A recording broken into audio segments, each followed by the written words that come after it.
آج تو زیادہ آیات رکھنے والی تھی کیونکہ اکثر آیات اپنی ذات میں بالکل واضح ہیں، ایک تسلسل میں چل رہے ہیں، اور محض تفسیر کی خاطر قرآن کریم کے مضامین جو بالکل واضح ہیں ان کو زبردستی کھولنا یہ کوئی قرآن کی خدمت نہیں ہے۔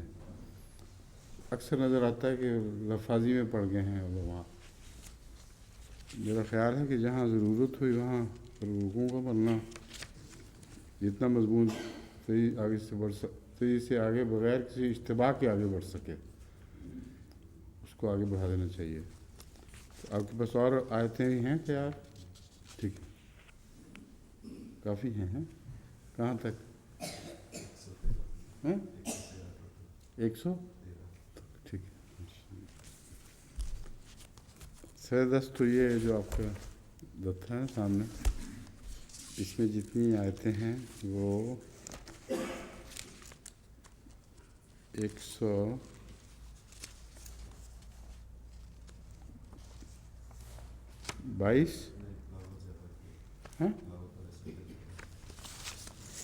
یہ کتنی ہیں؟ 107 تک۔ ٹھیک ہے، دوسرے دس سے 107 تک تلاوت کرتے ہیں، اس کے بعد پھر دوبارہ شروع ہو جائے گی تلاوت۔ اعوذ باللہ من الشیطان الرجیم، بسم اللہ الرحمن الرحیم۔ ومن يهاجر في سبيل الله يجد في الأرض مراغما كثيرا وسعة ومن يخرج من بيته مهاجرا إلى الله ورسوله ثم يدركه الموت فقد وقع أجره على الله وكان الله غفورا رحيما۔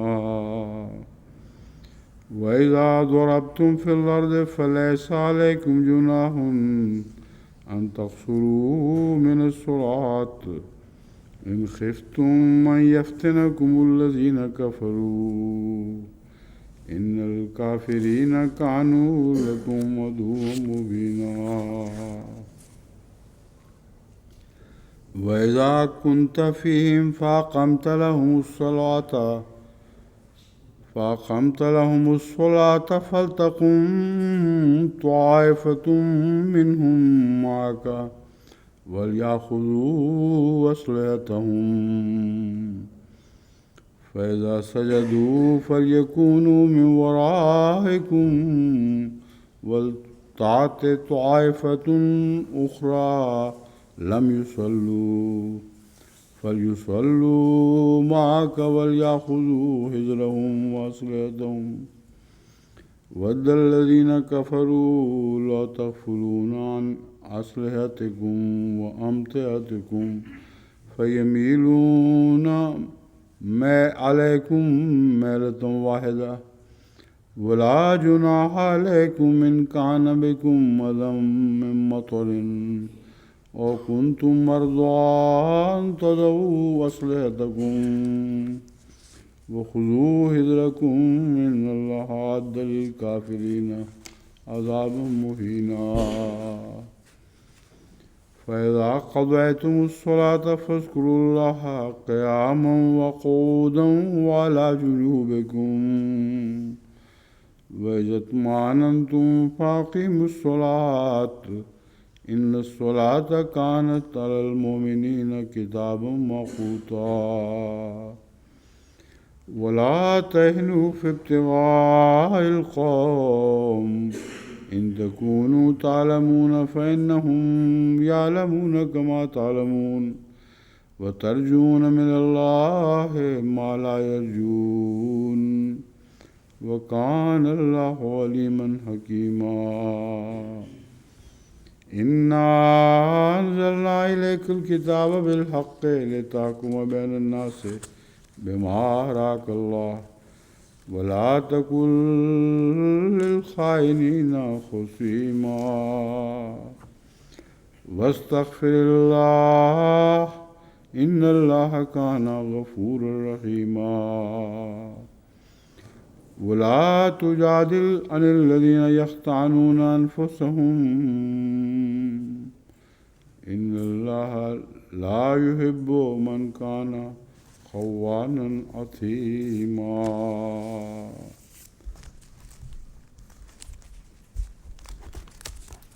اس سے پہلے جو آیت جاری تھی وہ ہے مراغمن کثیرہ والی۔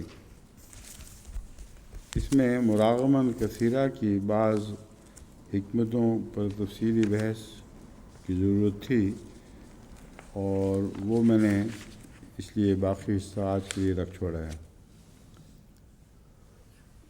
حضرت مسیح موعود علیہ السلام کا یہ قول میں پڑھ چکا ہوں کہ حضرت مسیح علیہ السلام، مسیح موعود نہیں، مسیح علیہ السلام کا یہ قول کہ نبی بے عزت نہیں مگر اپنے وطن میں، یہ حضرت مسیح موعود علیہ السلام نے حوالہ دیا ہے۔ لیکن میں کہتا ہوں کہ نہ صرف نبی بلکہ بجز اپنے وطن کے کوئی راست باز بھی دوسری جگہ ذلت نہیں اٹھاتا، اور اللہ جل شانہ فرماتا ہے جو شخص اطاعت الہی میں اپنے وطن کو چھوڑے تو خدا تعالیٰ کی زمین میں ایسے آرام گاہ پائے گا جن میں بلا حرج دینی خدمت بجا لا سکے۔ اس میں جو اولیت دی ہے حضرت مسیح موعود علیہ السلام نے وسعت کو، وہ دنیاوی وسعت نہیں بلکہ دینی وسعت ہے۔ اور اگر چھوڑی اس لیے ہے سرزمین کہ وہاں دین میں تنگی ہے، تو اس کا جواب دینی وسعت ہی ہونی چاہیے۔ پس یہ دینی وسعت حاصل کرنے کے لیے انسان سرزمین چھوڑتا ہے، یہ خدا کی خاطر ہجرت ہے۔ دنیاوی وسعت حاصل کرنے کے لیے اگر کوئی اپنی سرزمین کو چھوڑتا ہے تو وہ دینی ہجرت ہے ہی نہیں، وہ دنیاوی ہجرت ہے۔ تو اس نقطے کو ضرور پیش نظر رکھنا چاہیے کہ جتنے بھی وطن چھوڑنے والے ہیں وہ اللہ کی خاطر اس وقت وطن چھوڑیں یا ان حالات میں وطن چھوڑیں جن حالات میں ان پر امور دینیہ کا سر انجام دینا ناممکن یا مشکل بنا دیا گیا ہو۔ ایسی صورت میں مراغمن وسع کا معنی اب دو پہلوؤں میں بڑھ جائے گا۔ پھر مراغم کیسی، جد و جہد اور لڑائی کس بات کی، اور سعت کیسی۔ سعت کا ایک ترجمہ مسیح علیہ السلام نے بیان فرما دیا، میں مراغمن کی بحث میں پڑھتا ہوں۔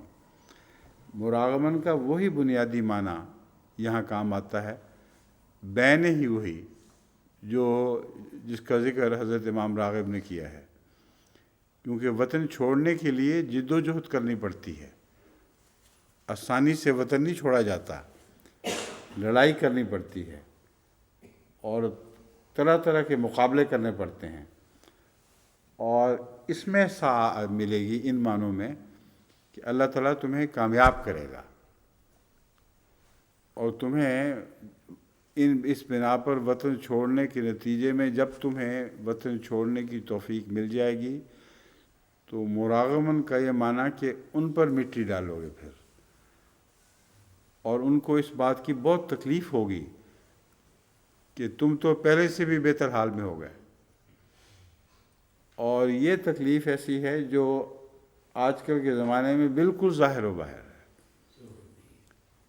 سب سے بڑی تکلیف ملا کو یہ پہنچتی ہے کہ ہم نے تو ان کے وطن چھوڑنے کی ساری راہیں بند کر رکھی تھیں، اس کے باوجود یہ نکل ہی گئے، تو مراغمن کا معاملہ لڑائی اور جد و جہد تو ظاہر بات ہے، اور جب نکل گئے تو پھر یہ پہلے سے بھی بہتر حالت میں ہو گئے، ان کو زیادہ مسجدیں بنانے کی توفیق مل گئی، ان کو عبادت کی پابندیاں جو ہم نے لگائی تھیں وہ ہٹ گئیں، اور اس کے علاوہ اللہ تعالیٰ نے ان کو ترقیات عطا فرما دیں جو ملک میں رہتے تو ناممکن تھیں۔ یہی اعتراض میں نے جب وہاں سے ہجرت کی ہے تو یہ اعتراض مولویوں نے اٹھایا تھا، اور ضیاء الحق کے منہ پر بھی یہی اعتراض مارا تھا۔ ہم تو کہتے تھے کہ روک لو روک لو روک لو، اور پھر بھی تمہاری روکیں توڑ کے نکلنے میں کامیاب ہو گیا، اب وہ کہتے ہیں بیٹھی ڈھول بجا، اس طرح مولویوں نے کہا کہ اب تم بیٹھو پیٹتے رہو اس بات کو کہ وہ تو پہلے سے بھی زیادہ ترقیات پا گئے۔ جن وجوہات سے ہم نے روکنے کی کوشش کی تھی وہ ان وجوہات پر تم نے دھیان نہیں کیا اور بالآخر ناکام اور نامراد ہوئے۔ یہ افراتفری تھی جس کا ذکر اس زمانے میں چلتا تھا اخباروں میں۔ تو مراغمن کی کیسی اعلیٰ تفسیر ہے جو حضرت امام راغب نے جس طرف ہمیں متوجہ کر دیا، اور حضرت مسیح موعود علیہ الصلوۃ والسلام نے بھی انہی معنوں میں آگے تفسیر فرمائی ہے۔ ایک تو یہ ہے کہ وہ دشمن کے منہ پہ مٹی ڈال دی، جو پیچھے رہ گئے وہ بیٹھے پیٹتے رہ گئے، ان کا کچھ بھی نہ، ان کی کچھ پیش نہ گئی۔ دوسرے ایک اور ہجرت کا مضمون ہے جس کو آپ لوگوں کو پیش نظر رکھنا چاہیے کہ جب ہم دوسرے ملکوں میں جاتے ہیں تو وہاں یوں ہی خیر مقدم نہیں ہوتا، جد و جہد اور محنت کرنی پڑتی ہے، اور اس میں بھی بالآخر کامیابی نصیب ہوتی ہے۔ اب کتنے جرمنی میں کیسز ہیں جو 15 سال سے لٹکے ہوئے ہیں اور مراغمن ہو رہا ہے، وہاں مقابلہ ہو رہا ہے، وہ کہتے ہیں نہیں ہمارا حق ہے اور تمہارے قوانین کے مطابق ہمارا حق ہے، اور سب مقابلے میں کہہ رہے ہیں کہ نہیں کوئی حق نہیں، واپس جاؤ۔ بالآخر بھاری اکثریت ایسی ہے جس کے متعلق اللہ تعالیٰ کے فضل سے ان حکومتوں کو جنہوں نے مقابلہ کیا تھا یوں ہی جگہ نہیں دی تھی، آخر تسلیم کرنا پڑا کہ ان کا واقعی حق ہے، یہ کسی اور وجہ سے نہیں نکلے بلکہ دین کی خاطر نکلے ہیں۔ یہ جو فیصلہ ہے کہ کسی اور وجہ سے نہیں نکلے، دین کی خاطر نکلے ہیں، اس نے ہمیں ایک اور فتح عطا کر دی اور دشمن کے منہ پر ایک اور مٹی ڈال دی، اور اس کے نتیجے میں پھر جو سا ہے وہ دنیاوی سا بھی ہے، مقصود نہیں ہے دنیاوی سا، مگر دنیاوی سا اس کے نتیجے میں حاصل ہو جاتی ہے، اور یہ بھی ان کے لیے مزید تکلیف کو موجب۔ اتنی برکتیں دنیاوی ملی ہیں کہ اس کا تصور بھی نہیں ہم کر سکتے تھے، ہجرت نہ ہوتی تو یہ برکتیں نہ ہوتی، اور مقصود یہ نہیں تھی۔ اگر یہ مقصود ہوتی تو اللہ تعالیٰ یہ برکتیں بھی نہ ڈالتا۔ مقصود للہ ہجرت تھی، اور اللہ تعالیٰ جو یہ فرماتا ہے کہ پھر میرے پاس تو پھر بہت وسعتیں ہیں، میں تو پھر برکتوں پہ برکتیں دیتا چلا جاتا ہوں، اور کوئی زمین تمہارے لیے تنگ نہیں رہے گی۔ ان میں تمہیں دینی فوائد کے علاوہ، جسے جھونگے میں کہتے ہیں نا، جھونگا دینے والے تو تھوڑا سا جھونگا دیتے ہیں، اللہ کا جھونگا بہت بڑا ہوتا ہے۔ تو یہ جھونگا ہے جو ہم کھا رہے ہیں، خدا کا دیا ہوا جھونگا جو مالی برکتوں کی بے انتہا ہے کہ اتنی کہ ایک شمار نہیں کی جا رہی۔ تو اس سے اندازہ کریں کہ روحانی برکتیں جو مرنے کے بعد مقدر ہیں وہ کیا ہوں گی، ان کا تو انسانی ذہن تصور کرنے سے بھی عاجز آ جاتا ہے۔ حضرت مسیح علیہ السلام فرماتے ہیں اسباب کیا شائع ہیں، کچھ بھی نہیں۔ اللہ تعالیٰ فرماتا ہے کہ میری راہ میں جاؤ گے تو مراغمن کثیرن پاؤ گے، صحت نیت سے جو قدم اٹھاتا ہے خدا اس کے ساتھ ہوتا ہے، بلکہ انسان اگر بیمار ہو تو اس کی بیماری دور ہو جاتی ہے۔ یہ ایک نیا پہلو ہے جس کی طرف ہمیں توجہ دینی چاہیے۔ بیماری واقعتاً ہجرت کے نتیجے میں دور ہوتی دیکھی گئی ہے، اور بہت سے لوگ ہجرت کے بعد ٹھہر ہی گئے جبکہ واپس جانے کی نیت نہیں تھی، کیونکہ یہاں آتے ہیں تو صحت اچھی ہو جاتی ہے۔ ایسے ہر سال جلسے پر ملتے ہیں، وہ کہتے ہیں اب ہم کیا کریں، یہاں آتے ہیں تو صحت اچھی ہو جاتی ہے، واپس جاتے ہیں تو صحت بگڑ جاتی ہے۔ حضرت مسیح علیہ السلام نے یہ نقطہ بیان فرمایا جو کسی اور مفسر کو نہیں سوجا، کہ تمہاری صحت بھی اچھی ہو جائے گی۔ اللہ تعالیٰ نے یہ بھی وعدہ فرمایا ہے، اس میں ہر قسم کی سعادت تمہیں عطا ہوگی۔ پھر علاج کے جو اعلیٰ ذرائع یہاں مہیا ہیں وہ وہاں نہیں ہیں۔ لوگ دینی ہجرت کے علاوہ بھی تو علاج کی خاطر یہاں بڑی مشقت کرتے ہیں، بے شمار خرچ کرتے ہیں، یہاں آتے ہیں، تو جن کو ہجرت کی توفیق مل جائے ان کے لیے یہ سب سہولتیں از خود ہو جاتی ہیں۔ تو یہ سارے مضامین ہیں جو مراغماً کثیرہ کے اندر داخل ہیں۔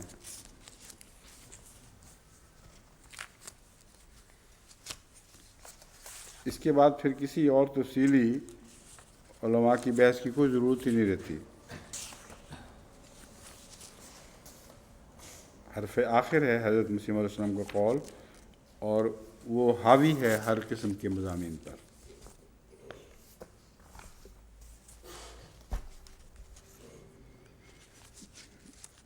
فَإِذَا ضَرَبْتُمْ فِي الْأَرْضِ فَلَيْسَ عَلَيْكُمْ جُنَاحٌ أَن تَقْصُرُوا مِنَ الصَّلَاةِ إِنْ خِفْتُمْ أَن يَفْتِنَكُمُ الَّذِينَ كَفَرُوا إِنَّ الْكَافِرِينَ كَانُوا لَكُمْ عَدُوًّا مُبِينًا۔ اس میں بہت بحثیں اٹھائی گئی ہیں علماء کی طرف سے، اور میں سمجھتا ہوں کہ ان کی تفصیل میں جانا کئی پہلوؤں سے وقت کا ضیاع ہے۔ بنیادی بات جو سمجھنے کے لائق ہے وہ یہ ہے کہ قرآن کا نزول حضرت رسول اللہ صلی اللہ علیہ وسلم پر ہوا ہے، اور یہ ناممکن ہے کہ وحی کے منطوق کے خلاف آپ کوئی فیصلہ کرتے، یہ ہو ہی نہیں سکتا۔ اس لیے رسول اللہ علیہ وسلم کے لیے عذر تلاش کرنے کی کیا مصیبت پڑی ہے لوگوں کو؟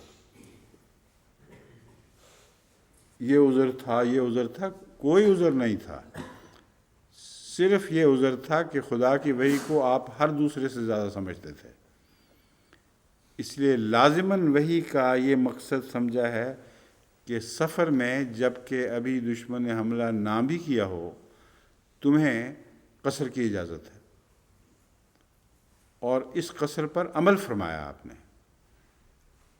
یہ بحث کہ دشمن نے حملہ کب کیا یہ بھی ایک الگ بحث اٹھی ہوئی ہے، اور اس کے متعلق مختلف روایتیں ہیں۔ اب ذات الرقاع والا جو موقع ہے جس پر رسول اللہ صلی اللہ علیہ وسلم نے قصر فرمائی، اس موقع کے اوپر بھی مختلف روایتیں ہیں جو سن 7 ہجری تک بھی بیان کی جاتی ہیں۔ تو یہ قصر نماز کا مسئلہ تو بہت پہلے جاری ہو چکا تھا۔ وہ رسول اللہ صلی اللہ علیہ وسلم کی جو نماز قصر ہے، جس کو نماز خوف بھی کہا جاتا ہے، جبکہ دشمن کے حملے کا خطرہ تھا، وہ تو مولوی دوست محمد صاحب نے بھی اپنے جو نیا تقویم کا بنایا ہے اس کیلنڈر، اس میں 7 ہجری ہی کو 7 ہجری ہی کو وہ ذات الرقاع قرار دیا ہے۔ فتح باری میں بھی یہی لکھا ہوا ہے۔ بس ثابت ہوا کہ یہ صلاۃ خوف کا مسئلہ تو بہت بعد میں پیدا ہوا ہے، اور وہ قصر کے علاوہ ہے۔ قصر کا مسئلہ اپنی ذات میں سفر سے تعلق رکھتا ہے، اور صلاۃ خوف قصر کے علاوہ ایک اور مسئلہ پیدا ہوتا ہے کہ جب دشمن کا خوف ہو، اس کے حملہ کرنے کا خطرہ ہو، تو پھر کیا کرو۔ اس ضمن میں بھی علماء کی مختلف بحثیں ہیں، کیونکہ میں نے اب یہ سوچا کہ خود پہلے پڑھ کے سمجھ لیا کروں، پھر تفصیلی بحثوں میں جانے کی بجائے آپ کو خلاصہ بتا دیا کروں ان کا بحثوں کا۔ ایک بحث تو یہ اٹھائی گئی ہے کہ گویا یہ صلاۃ خوف اور قصر یہ 2 الگ الگ چیزیں تھیں۔ بعد میں یہاں تک حوالہ دیا کہ حضرت علی رضی اللہ تعالیٰ عنہ کے مطابق صلاۃ خوف کا جو مضمون ان خفتم ان یفتنکم الذین کفروا، یہ جو حصہ ہے یہ نازل ہی بعد میں ہوا ہے، لیکن ان روایات پر میں نے غور کیا ہے، بالکل کمزور روایتیں ہیں۔ کوئی بھی قطعی سند اس روایت کی نہیں ملی جو حضرت علی کی طرف منسوب کی گئی ہے رضی اللہ تعالیٰ عنہ۔ اس لیے ہمیں اس میں بحث میں پڑھنے کی ہرگز ضرورت نہیں ہے، ہم اس کو تسلسل میں لیں گے۔ تسلسل یہ کہتا ہے فَإِذَا ضَرَبْتُمْ فِي الْأَرْضِ فَلَيْسَ عَلَيْكُمْ جُنَاحٌ أَن تَقْصُرُوا مِنَ الصَّلَاةِ، جب سفر میں ہو تو تمہیں قصر کرنے کی اجازت ہے۔ اور یہ جو حصہ ہے یہ نازل ہی بعد میں ہوا ہے، کوئی بھی قطعی سند ان روایات اس روایت کی نہیں ملی جو حضرت علی کی طرف منسوب کی گئی ہے رضی اللہ تعالیٰ عنہ۔ اس لیے ہمیں اس میں بحث میں پڑھنے کی ہرگز ضرورت نہیں ہے، ہم اس کو تسلسل میں لیں گے۔ تسلسل یہ کہتا ہے فَإِذَا ضَرَبْتُمْ فِي الْأَرْضِ فَلَيْسَ عَلَيْكُمْ جُنَاحٌ أَن تَقْصُرُوا مِنَ الصَّلَاةِ، جب سفر میں ہو نماز قصر کرنے میں ہرگز کوئی گناہ نہیں ہے۔ ان خفتم ان یفتنکم الذین کفروا ان الکافرین کانوا لکم عدوا مبینا۔ ان خفتم یہاں شرط کی بجائے ایک ایسی شرط ہے جس کا جواب اگلی آیات میں دیا جا چکا ہے۔ جب میں وہ آیتیں پڑھوں گا تو یہ تقصروا من الصلاۃ تک حکم ایک مکمل ہو گیا۔ اگلا حکم جو ہے جب وہ آیتیں اگلی پڑھیں گے تو سمجھ آ جائے گی کہ دراصل جیسا کہ دو امکانات ہیں، ایک حضرت مسلم موعود نے یہ امکان لیا ہے کہ ان خفتم میں جو شرط ہے اس شرط کا جواب یہاں نہیں ہے، کیونکہ قرآن کریم میں بسا اوقات ایسی باتیں جن کا جواب ظاہر و باہر ہے وہ دیا نہیں جاتا، بلکہ قاری پر چھوڑ دیا جاتا ہے کہ وہ جواب از خود نکال لے، اور وہ مضمون کے سیاق و سباق سے جواب از خود نکل آتا ہے۔ تو حضرت مسلم موعود نے یہ طریق اختیار کیا ہے کہ ان یفتنکم سے ان خفتم میں وہ ایسی شرط ہے جس سے جواب مقدر ہے، اور ان الکافرین کانوا لکم عدوا مبینا، یہ تو ایک واضح ہدایت بات ہے جو ایک جاری و ساری سلسلہ ہے کہ ہمیشہ کافر تمہارے کھلے کھلے دشمن رہیں گے۔ اور آگے جو دوسرا پہلو ہے وہ یہ ہے کہ میرے نزدیک اگلی آیات اس کی تفصیل بھی بیان کر رہی ہیں۔ بس ایک ایسی شرط ہے جو کچھ وقفے کے بعد جواب میں بھی پوری ہو رہی ہے، اور قرآن کریم کا یہ بھی دستور ہے کہ بیچ میں ایک جملہ معترضہ کے طور پر ایک حالت بیان کر دی جاتی ہے اور بعد کی آیات بتاتی ہیں کہ اسی مضمون کو پھر اٹھا لیا گیا ہے۔ تو یہ طریق بھی ممکن ہے۔ اور ایک اور قصر کی وجہ جو دائمی ہے وہ احادیث سے ان معنوں میں ثابت ہے کہ رسول اللہ کریم صلی اللہ علیہ وآلہ وسلم کو سفر میں جب جلدی ہوتی تھی تو وہ اس جلدی کی بنا پر آپ قصر ضرور کرتے تھے، یعنی قصر تو کرتے تھے مگر جلدی کی وجہ سے اور بھی مختصر کر دیا کرتے تھے۔ اور یہ جو جلدی کا ہے خوف، یہ بھی اپنی ذات میں ایک دائمی خوف ہے، دشمن کا تو نہیں مگر سفر ہی انسان کا دشمن ہوتا ہے، اور سفر کے نتیجے میں اگر یہ منزل کی طرف خیال رہے کہ اتنی منزل مارنی ہے تو یہ خوف بھی تو ڈاکہ ڈال رہا ہوتا ہے۔ اس خوف کے نتیجے میں توجہ جو بڑھتی ہے اس کا جواب یہ ہے کہ پھر تم نمازیں چھوٹی کر لیا کرو اور لمبی صورتیں نہ پڑھا کرو، اور ساتھ جمع کرنے کی بھی اجازت ہے۔ تو یہ ساری سہولتیں جو سفر میں نماز کو چھوٹا کر کے پڑھ لینا، چھوٹی صورتیں پڑھ لینا، ظہر کو عصر سے جمع کر لینا، مغرب کو عشاء سے جمع کر لینا، یہ ساری صورتیں وہ دشمن کے خوف سے تعلق نہیں رکھتی بلکہ سفر کا اپنا خوف ایک ہے۔ اور اس کو مختلف شعراء نے بھی بیان کیا ہے کہ اگر ایک غالب ایک فارسی شعر میں کہتا ہے کہ یہ جو سایہ ملا ہوا ہے صحرا میں اور چشمہ ہے، دل چاہتا ہے آدمی یہیں بیٹھا رہے۔ اگر یہ خوف ڈاکہ زن نہ ہوتا کہ رات پڑنے والی ہے اور ابھی ہم نے سفر باقی کرنا ہے، تو خوف بھی ڈاکے ڈالا کرتا ہے۔ اور قرآن کریم کی آیت ان معنوں میں قصر صلاۃ کی تشریح فرما رہی ہے از خود ہی کہ سفر خود بھی تو ایک خوف کی حالت ہے، اور چونکہ سفر ایک خوف کی حالت ہے پھر یہی خوف ایک دوسرے خوف کی طرف منتقل ہو گیا، اور اس طرح مضمون میں ایک تسلسل قائم ہو گیا جو تسلسل خدا نے رکھا ہوا تھا۔ اس تسلسل کو نہ سمجھنے کی وجہ سے علماء مختلف بحثوں میں مبتلا ہو گئے۔ اب جو اگلی آیتیں ہیں وہ میں پڑھتا ہوں۔ میرے نزدیک اس سلسلے میں اتنا کہنا ہی کافی ہے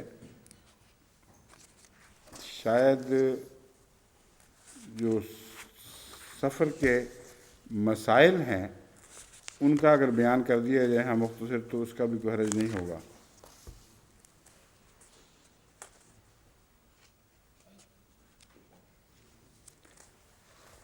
اب یہ روایت تو بکثرت ہیں۔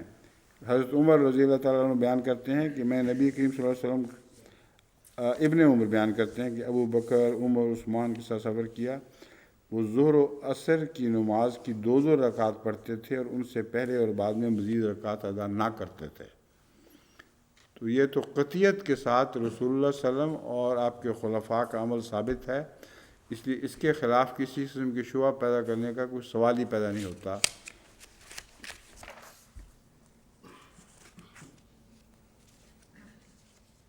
اسی طرح ایک ابن عیسیٰ بن حفص بن عاصم کی اپنے والد سے روایت ہے کہ میں ابن عمر کی مائیت میں تھا، تو جب نماز پڑھی تو دیکھا کہ کچھ لوگ کھڑے ہیں۔ آپ نے نماز سے فارغ ہو گئے تو آپ نے دیکھا کہ کچھ لوگ کھڑے ہیں، میں کہ یہ کیا کر رہے ہیں؟ میں نے عرض کیا کہ سنتیں پڑھ رہے ہیں۔ فرمایا مجھے سنت پڑھنی ہوتی تو میں نماز بھی پوری ہی پڑھتا۔ بہت پر حکمت جواب ہے کہ سنتیں پوری نماز کے ساتھ ہیں۔ جب میں نماز آدھی پڑھ رہا ہوں تو پھر سنت کا کیا موقع ہے؟ قصر میں سنتیں از خود گر جاتی ہیں اور پوری نماز پڑھی جائے تو یعنی حضر کی نماز جو ہے اس میں سنتیں ضرور پڑھنی چاہیے۔ پھر فرمایا اے میرے بھتیجے، مجھے دوران سفر حضور صلی اللہ علیہ وسلم کی صحبت بھی میسر آئی تو آپ نے 2 رکعات سے زائد نہیں پڑھی۔ تو جو سنت نبوی ہے اور اسوہ حسنہ محمد رسول اللہ کو پیش کیا گیا ہے، تو اگر کسی عالم کو یہ سمجھ آئے یا نہ آئے کہ کس آیت سے رسول اللہ صلی اللہ علیہ وسلم نے استنباط کیا ہے، اس کا فرض ہے کہ رسول اللہ صلی اللہ علیہ وسلم کی سنت پر یہ یقین کرتے ہوئے عمل کرے کہ آپ وحی کے سوا ہرگز کوئی بات نہیں کیا کرتے تھے۔ اس لیے نہ کرے کہ حدیث ہے، اس لیے کہ آپ کے متعلق قرآن کی گواہی ہے کہ وحی کے بغیر آپ کا فیصلہ ہوتا ہی نہیں تھا۔ تو لازماً یہ وحی پر مبنی فیصلہ ہے، نہ کہ جیسے کہ بعض کہتے ہیں حدیث پر مبنی نہیں ہے، سنت پر مبنی ہے اور وحی پر مبنی ہے۔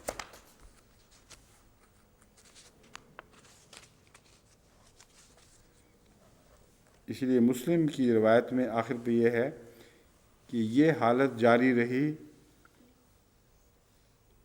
اللہ تعالیٰ، اور یہاں تک کہ اللہ تعالیٰ نے رسول اللہ صلی اللہ علیہ وسلم کو وفات دے دی، اور اللہ تعالیٰ یہ فرما چکا ہے لَقَدْ كَانَ لَكُمْ فِي رَسُولِ اللَّهِ أُسْوَةٌ حَسَنَةٌ۔ تو یہ حدیث میں ایک زائد اشارہ ہے اسی آیت کی طرف جو میں آپ کے سامنے پڑھ چکا ہوں۔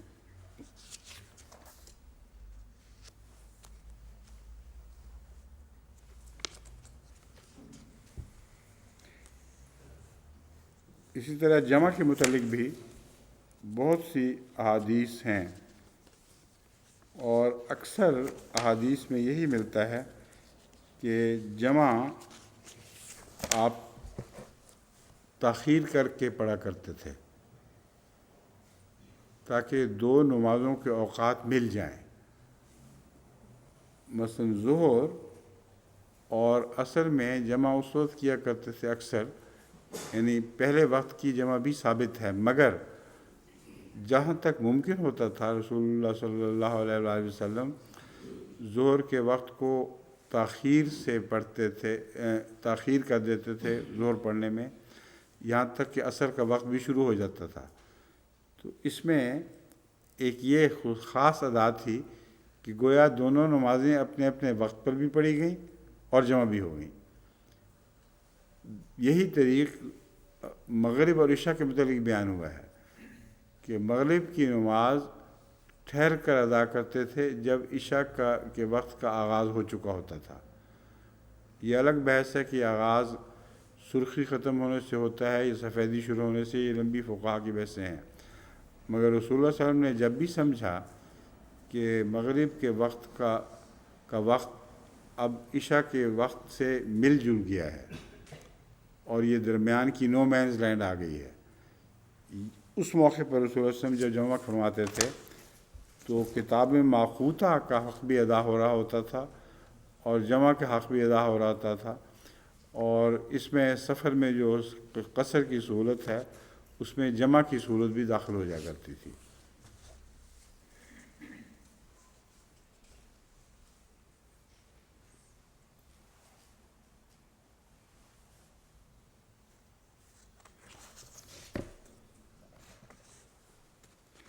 اب سفر میں جو نمازوں کا قصر ہے، اس سلسلے میں جو جماعت کے اندر کچھ اختلاف پائے جاتے تھے اور پھر وہ مستقل طور پر حل ہو گئے۔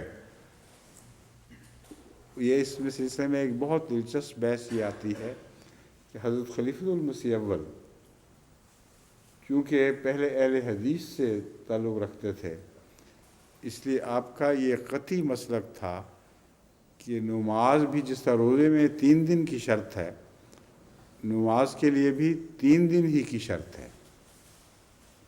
سفر کی نیت اگر 3 دن کی ہو اور اس سے زیادہ ہو جائے تو وہ الگ مسئلہ ہے، لیکن نیت 3 دن کی ہو پھر ٹل جائے تو الگ مسئلہ ہے۔ لیکن 14 دن والی بات کی آپ قائل نہیں تھے، اور یہ حنفیوں کا مسلک تھا۔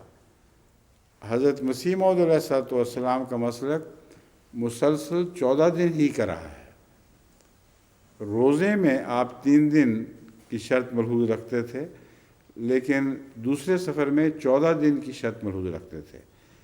14 دن میں آپ کا طریق یہ تھا کہ اگر نیت یہ ہو کہ 14 دن سے زیادہ نہیں ٹھہرنا، لیکن حالات کی مجبوری سے مہینوں بھی ٹھہرنا پڑے، تو وہ جو ٹلنا ہے وقت کا وہ سفر کی قصر میں حائل نہیں ہوتا، کیونکہ جب تم نے 14 دن کی نیت کی اور ایسے حالات پیش آئے جن پر تمہارا کوئی اختیار نہیں، تو ان حالات کی بنا پر تم بے شک قصر کرتے چلے جاؤ جب تک وہ حالات پورے نہ ہو جائیں، ختم نہ ہو جائیں۔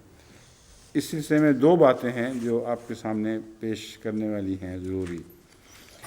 ایک تو حضرت خلیفۃ المسیح اول کا مسئلہ، باوجود اس کے کہ حضرت مسیح موعود علیہ السلام کے زمانے میں آپ نے ہمیشہ وہی کیا جو حضرت مسیح موعود علیہ السلام کرتے تھے، اس کے سوا آپ کو چارہ نہیں تھا، مگر اپنے مسئلے پر بھی اڑے رہے کہ مسئلہ یہی ہے۔ حضرت مولوی سرور شاہ صاحب کا کمال ہے کہ آخر انہوں نے ایسا پکڑا کہ حضرت خلیفۃ المسیح اول کے جو پہلے جتنے مسئلے ہیں بیان ہوئے ان سب کے اوپر حضرت خلیفۃ المسیح اول نے آخر پر قلم پھیر دیا، اور یہ سہرا حضرت مولوی سرور شاہ صاحب کے سر پر کے ماتھے پر بنتا ہے۔ حضرت مولوی سرور شاہ صاحب نے آخری زمانے میں حضرت خلیفۃ المسیح اول سے اٹھ کر یہ بحث شروع کر دی کہ آپ نے ہمیں بڑی مصیبت میں ڈال دی ہے۔ ایک مصیبت یہ ہے کہ آپ فتویٰ دیتے ہیں اور حضرت حضرت مسیح موعود علیہ السلام کا فتویٰ اس کے خلاف، تو ہمیں آپ کا فتویٰ رد کرنا پڑتا ہے اور مسیح موعود کا فتویٰ قبول کرنا پڑتا ہے۔ تو یہ اختلاف ایک خلیفہ کا امام سے شروع ہو گیا، کیسے چکر میں آپ نے ہمیں ڈال دیے، اور پھر خلیفہ کا انکار اپنی ذات میں ہمارے دل پہ زنگ لگاتا ہے۔ مجبور تو ہیں، ہمیں تو بہرحال حضرت مسیح علیہ السلام کا فتویٰ ماننا پڑے گا، مگر جب آپ کا بھی انکار کرتے ہیں تو دکھ ہوتا ہے کہ اس وقت تو آپ ہی ہمارے امام ہیں۔ تو ان 2 مصیبتوں میں پڑے ہوئے ہیں، اس کا کیا حال ہے؟ اور آخر پر حضرت مولوی سرور شاہ صاحب نے اس بات کو خوب کھولنے کے بعد پھر پکڑا کہ دیکھیں اس بات کو چھوڑ دیں، جو مسیح موعود علیہ السلام سمجھتے ہیں بات کو وہ آپ نہیں سمجھتے، اس لیے ہمیں جو اس مصیبت میں ڈال رکھا ہے فیصلہ دیں کہ وہی بات درست ہے اور آپ کی بات غلط تھی۔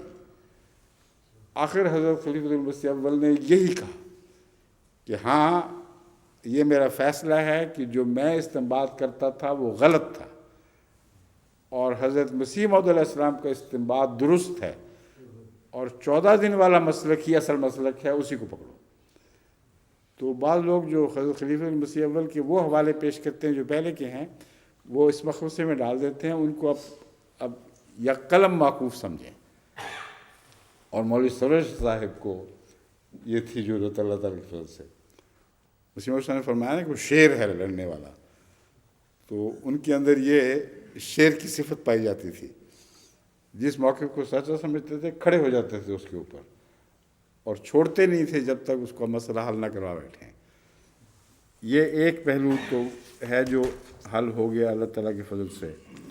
دوسرا پہلو قابل توجہ یہ ہے کہ حضرت مسیح موعود علیہ السلام نے فرمایا ہے کہ قصر کا حکم انہی پر عائد ہوتا ہے جن لوگوں نے اپنے فرائض منصبی کی ادائیگی میں ایک دائرے میں چکر نہ لگانا ہو۔ جو فرائض منصبی کی ادائیگی میں ایک دائرے میں گھومتے ہیں ان پر قصر کا حکم لاگو نہیں ہوتا۔ چنانچہ آپ نے مثالیں دی ہیں، وہ انسپیکٹر جو ایک خاص دائرے میں چکر لگا کر انسپیکشن، مثلا مدارس کے انسپیکٹر ہوتے تھے یا بعد میں بیت المال کے انسپیکٹر ہوئے، ان کا کام ہی یہ ہے کہ ہر وقت گھومتے رہیں یا اپنے سال کا اکثر حصہ اسی کام میں خرچ کریں۔ ان کے اوپر قصر نہیں ہے، ان کو نماز پوری پڑھنی ہوگی۔ یہاں تک کہ ریلوے گارڈز وغیرہ کے متعلق بھی آپ نے فرمایا کہ جن کا کام ہی یہ ہے کہ ہر وقت گاڑی میں ڈیوٹی دیتے رہیں، پھرتے رہیں، وہ تو سفر میں نہیں ہیں، وہ ڈیوٹی پر ہیں، اور قرآن کریم نے سفر کی شرط لگائی ہے۔ اب اس کو پوری طرح نہ سمجھنے کے نتیجے میں بعض لوگوں کے دل میں یہ خیال اٹھتا ہے کہ پھر رسول اللہ صلی اللہ علیہ وآلہ وسلم کا دائرہ کار کیا تھا، کل عالم تھا کہ نہیں، اور اس کے باوجود رسول اللہ صلی اللہ علیہ وسلم نے قصر کیوں کی پھر؟ مگر یہ بات نہیں سمجھتے کہ دائرہ کار کل عالم تھا، مگر یہ فرض نہیں تھا کہ ہر وقت کل عالم میں گھومتے رہو۔ جانا اپنے منشا پر تھا، کسی جگہ جانا فرض نہیں تھا، مگر دائرہ کار کل عالم تھا۔ تو اس لیے رسول اللہ صلی اللہ علیہ وسلم کا یہ مسلک ہے بہت ہی گہری حکمت پر مبنی ہے کہ رسول اللہ صلی اللہ علیہ وسلم کے کوئی نہیں، یہ واضح تھی آپ پر یہ بات کہ میرے فرائض میں ہر وقت سفر کرنا نہیں ہے، میں چاہوں تو نہ کروں، ضرور سمجھوں تو سفر کروں، مگر یہ جو لوگ ہیں یہ ان کی مرضی پہ نہیں تھا کہ چاہوں تو کروں چاہوں تو نہ کروں، یہ مجبور تھے سفر کرنے پر۔ بالکل یہی مسلک مسیح موعود علیہ السلام کا ہے۔ آپ کا دائرہ کار بھی تو ان سے بہت وسیع تر تھا، یہ جو انسپیکٹران تھے، لیکن آپ نے سفر کو سفر ہی سمجھا اپنے لیے، اس لیے کہ آپ کے فرائض میں ہر وقت سفر کرنا داخل نہیں تھا۔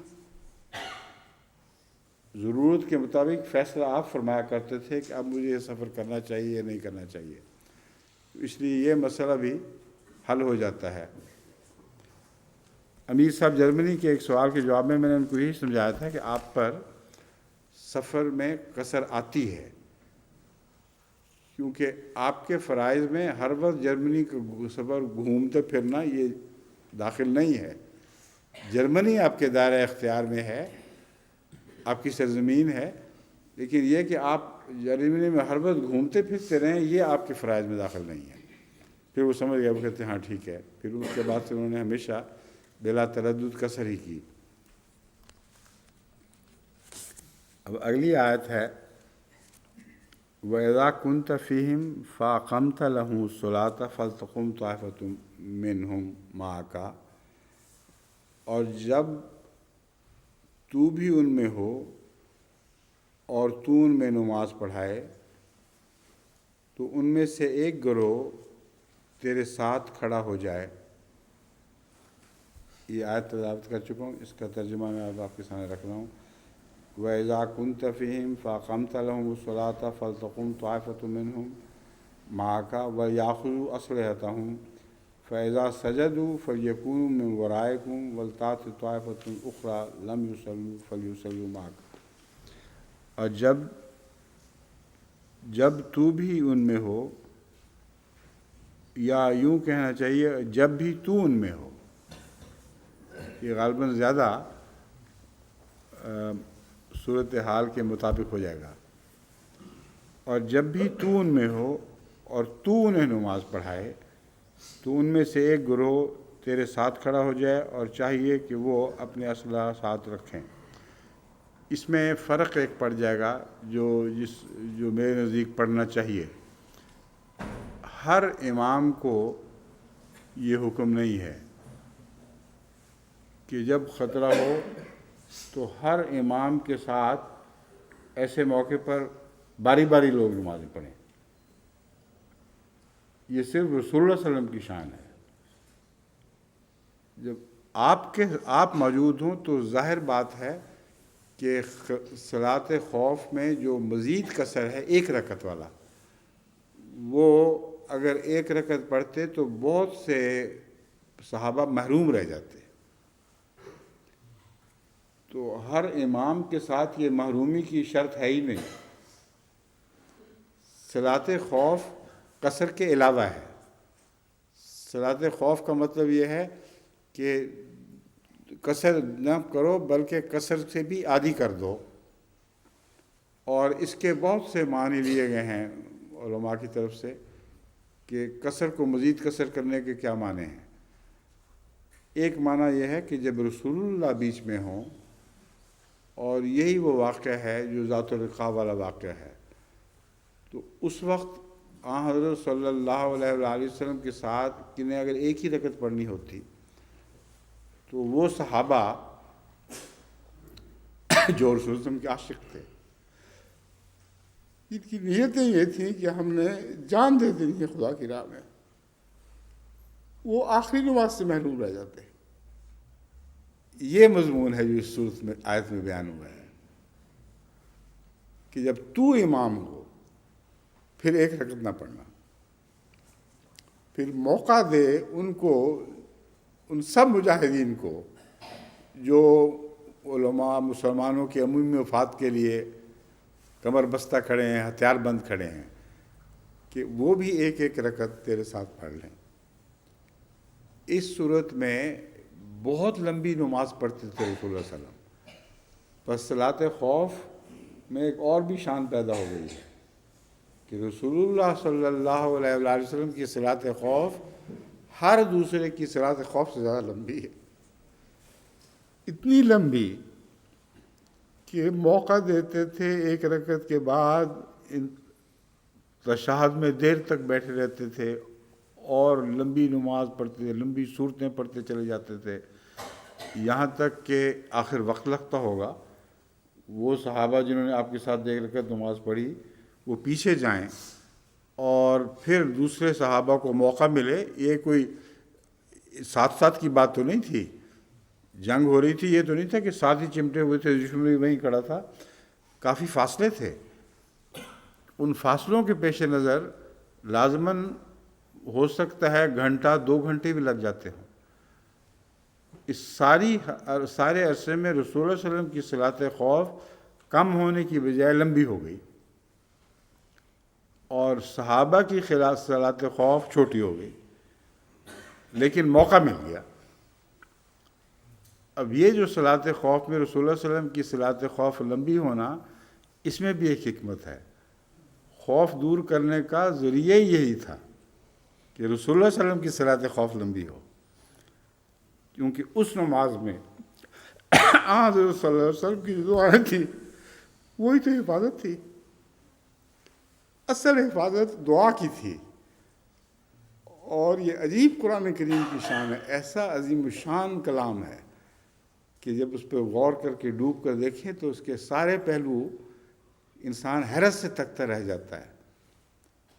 چھوٹی نماز کی بات ہوتے تھے، چھوٹی ہونے کی بجائے لمبی نماز کی باتیں شروع ہو گئی۔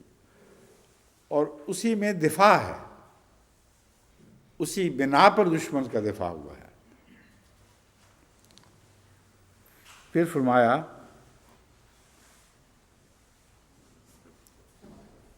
وَلْتَأْتِ طَائِفَةٌ أُخْرَىٰ لَمْ يُصَلُّوا فَلْيُصَلُّوا مَعَكَ وَلْيَأْخُذُوا حِذْرَهُمْ وَأَسْلِحَتَهُمْ، یہ تو ساری تفصیل ہے جو میں بیان کر چکا ہوں۔ وَدَّ الَّذِينَ كَفَرُوا لَوْ تَغْفُلُونَ عَنْ أَسْلِحَتِكُمْ وَأَمْتِعَتِكُمْ فَيَمِيلُونَ عَلَيْكُمْ مَيْلَةً وَاحِدَةً، دشمن تو یہ چاہتا ہے کہ اگر اس کو موقع ملے اور تم ذکر الہی میں یعنی نماز میں مصروف ہو تو وہ اچانک تم پر حملہ کر دے۔ وَلَا جُنَاحَ عَلَيْكُمْ إِنْ كَانَ بِكُمْ أَذًى مِّن مَطَرٍ أَوْ كُنْتُم مَّرْضَىٰ أَن تَضَعُوا أَسْلِحَتَكُمْ، اس صورت میں اگر باہر بارش میں کھڑے ہو رہے ہو یا بیمار ہو، اس وقت اسلحہ پہنا نہیں جا سکتا۔ مثلا بعض زخمی صحابہ تھے، وہ اس طرح اسلحہ نہیں پہن سکتے تھے جس طرح اسلحے پہنے جاتے ہیں، تو اس صورت میں پاس رکھ لو اتار کے، اس کی اجازت ہے۔ وَخُذُوا حِذْرَكُمْ، مقصد یہ ہے کہ اپنا بچاؤ پاس رکھو۔ إِنَّ اللَّهَ أَعَدَّ لِلْكَافِرِينَ عَذَابًا مُهِينًا، یقیناً اللہ تعالیٰ نے کافروں کے لیے ذلیل کن عذاب تیار کر رکھا ہے۔ یہ پیشگوئی ہے کہ کافروں کو موقع نہیں ملے گا، وہ حملے کریں گے تو لازماً رسوا ہوں گے۔ تمہیں اس بات کی کوئی فکر نہیں ہونی چاہیے کہ تمہاری نمازوں کی وجہ سے کافروں کو موقع مل جائے کہ تم پر غالب ہے، یہ نہیں ہو سکتا۔ یہ اللہ تعالیٰ اس بات کا ذمہ دار ہے۔ اس ضمن میں جو نمازوں کی کیفیت ہے اس میں فقہاء کی طرف سے کچھ اختلاف کیے گئے ہیں۔ ایک یہ ہے کہ جو نمازیں الگ پڑھتے تھے وہ ایک ہی رکعت پڑھتے تھے یا ایک رکعت بعد میں اپنی بھی پڑھ لیا کرتے تھے۔ بہت سے فقہاء اس طرف گئے ہیں کہ ایک رکعت وہ اپنی بھی پڑھ لیا کرتے تھے بعد میں، تو گویا 2 سے کم نہیں ہوتی تھی ان کے نزدیک۔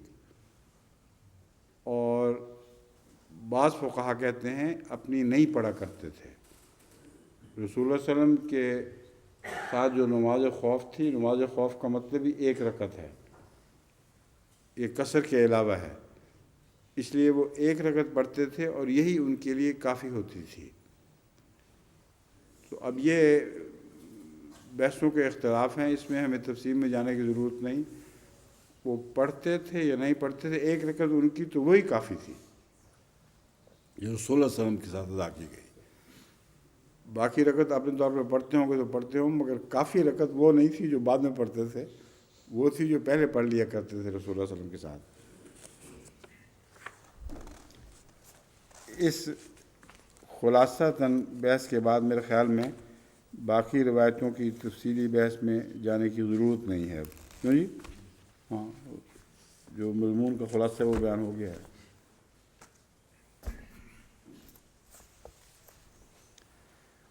اب نماز خوف کو کم ادا کرنے کا جو حکم ہے، اس کا یہ مطلب یہی ہے کہ نماز کی مرکزی اہمیت میں کمی آ گئی ہے۔ نماز کا نظام برباد کرنے کے لیے جب حملہ ہوا ہے تو اس لیے وقتی طور پر نماز کو چھوٹا کر کے پڑھنے کا حکم ہے، جو نماز کی حفاظت کی خاطر تھا۔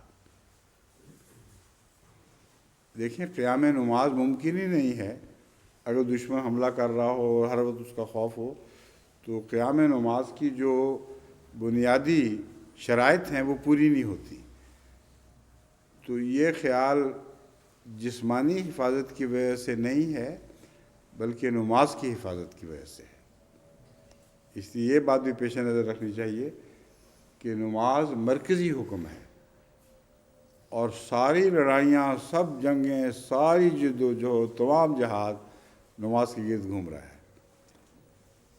پس جب نماز کو خطرہ ہو پھر نماز کا خطرہ دور کرنے کی خاطر نمازیں ہلکی کر لو، یہ تضاد نہیں ہے بلکہ مجبوری ہے کیونکہ اس صورت میں نماز کا حق ادا نہیں تم کر سکتے تھے، مگر جب وہ خطرہ ٹلے تو اگلی آیت یہ ہے فَإِذَا قَضَيْتُمُ الصَّلَاةَ فَاذْكُرُوا اللَّهَ قِيَامًا وَقُعُودًا، پھر جب تم نماز ادا کرنے کے پوری طرح اہل ہو جاؤ،